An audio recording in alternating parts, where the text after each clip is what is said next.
Hello everyone, my name is Chrissy and welcome to my channel. Today we're going to be talking about Helen and Troy's Epic Road Quest by A. Martinez. And by talk about, I mean doing a book review. Now, it should be said, as fair warning to anyone watching this video, I love A. Martinez's work. I think he writes phenomenally funny and just well-crafted stories, and I have been a huge fan of him since I read Gil's All Fright Diner and Monster, and a couple of other different books that I read roughly around the same time. Now, Helen and Troy are the two main characters, and you may be wondering, Chrissy, why on earth did you draw horns on that gal? And that's because Helen is a Minotaur. I think that's fabulous, and it's fabulously funny. So, Helen and Troy end up on as the title suggests, on an epic road quest because the manager at the fast food place that they worked at tries to sacrifice Helen to a lost god. And the lost god ends up taking the form of a hamburger patty. It's a really great first couple of scenes because it had me laughing oodles. And Troy comes along and helps Helen out, and the hamburger god ends up eating the manager instead of Helen. So the lost god that eats the manager sends them on a quest, a very vague quest, by the way, in order to get a curse removed from them, because after, they come in contact with this god, they're cursed to do this quest, or else they die. So in order to save their lives, they have to go complete this mission that the lost god sends them on. And as stated before, it's very vague, like he doesn't really give them parameters of what they're supposed to be looking for. So there's an agency within the US government that deals with quests, and they're a very small branch of the government, and they help out both Helen and Troy and kind of send them a little bit on their way. Poor Helen and Troy don't get a lot of information. They make it work, though. So in order to stop these two from having their quest completed, some of the other gods kind of get together and figure out how they're going to do that. And what's decided is that the god of the orcs kind of calls upon this biker gang of orcs to go kill Helen and Troy. Now, what's great about this is that the biker gang, while they are orcs, they are in this modern day civilized age, and they're like a bunch of accountants, dentists, and not really a bunch of fighters. And they're led by a guy named Nigel, who is an accountant, and the god of orcs makes himself known to all the bikers, but the first time we see him is through Nigel's dream. It's just a really funny book. But now to get into the storytelling aspects and a somewhat kind of review instead of me just saying it's funny. A. Martinez does a really good job of creating complex characters, but that are hilarious.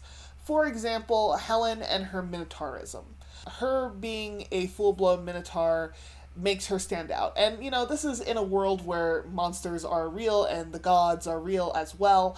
So there already is a bunch of strange stuff going on, but Helen is still strange in that strange world.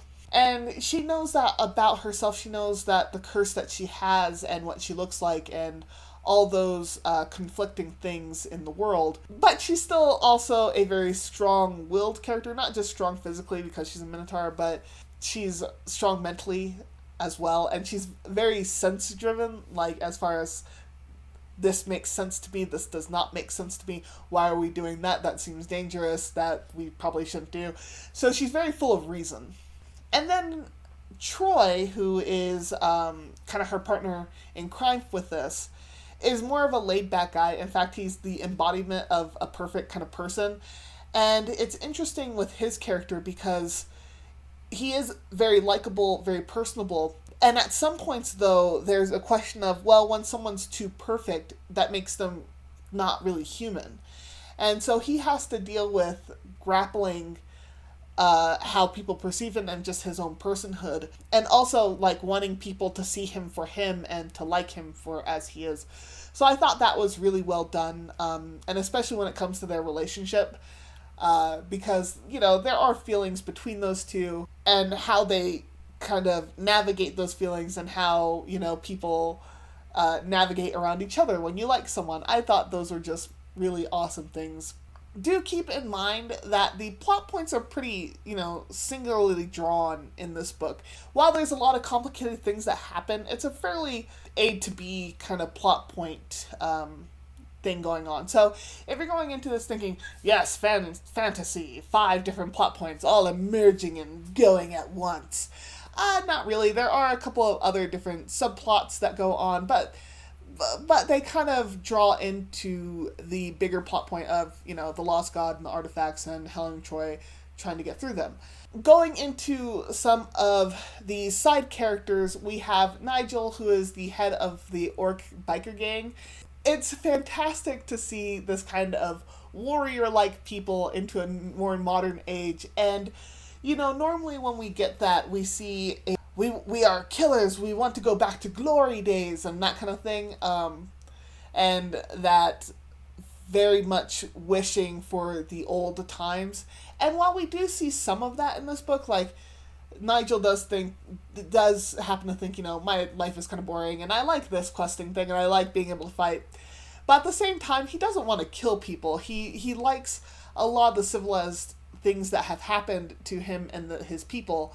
So I liked that balance within his characterization and the world building that they're in.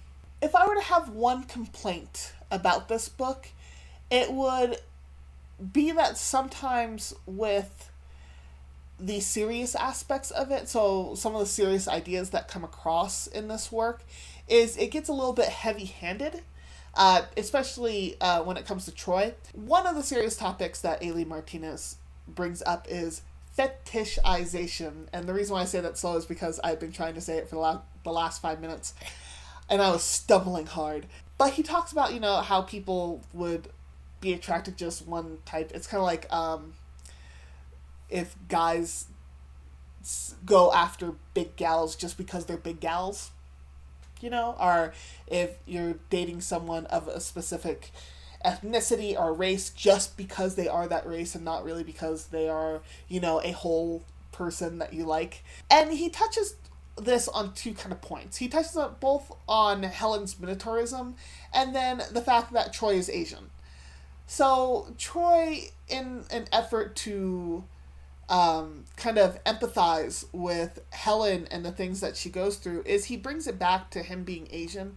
Where Ailey Martinez did this really well, I believe, is when Troy was talking about an ex-girlfriend of his who only was with him because she wanted an Asian boyfriend. And in fact, she actually liked guys who were Chinese descent, but he's Japanese descent, and he didn't know whether or not that she knew the difference or whether or not that even mattered to her. And so he tells that, and I thought that was a really well done way of talking about that subject. But then, Troy keeps kind of talking about that towards the end. He keeps bringing it up in ways to try and, empathize with Helen, but it felt sometimes, because Troy is perfect and this kind of embodiment of perfection, it kind of seemed shallow in some areas of it. So that's kind of where my one kind of critique would be. But overall, I thought it was handled fairly well, as far as, addressing stereotypes and fetishizing things that deal with people. I don't know how to say that. I thought that was fairly well done. It was just a little bit heavy-handed towards the end with Troy. Overall, I love this book. If you ever get a chance to read Ailey Martinez's books, this is a good place to start with Ailey Martinez's works, I think. It showcases a lot of his use of mythology and also the cliches that are in the fantasy genre. So I think that this is a really good kind of jumping off point for his books. So one example of that kind of cliches within fantasy that he kind of puts in there, but he very much acknowledges it, is I'm going to read out this scene. It's when the lost god comes into play and is giving Helen and Troy the quest. "What?" asked the god. "Don't tell me people don't quest anymore." "It just seems a bit arbitrary," said Helen. "You pop out of wherever you popped out of and give us a quest just like that." "Of course it's arbitrary," said the god. "Quests are always arbitrary. Why does the knight have to slay the dragon to get his princess? Why does the magic knick-knack have to be stored away in some faraway mountain? Why do gods and the fates themselves ask mortals to undertake perilous missions and face impossible odds and the vague promise of fabled reward?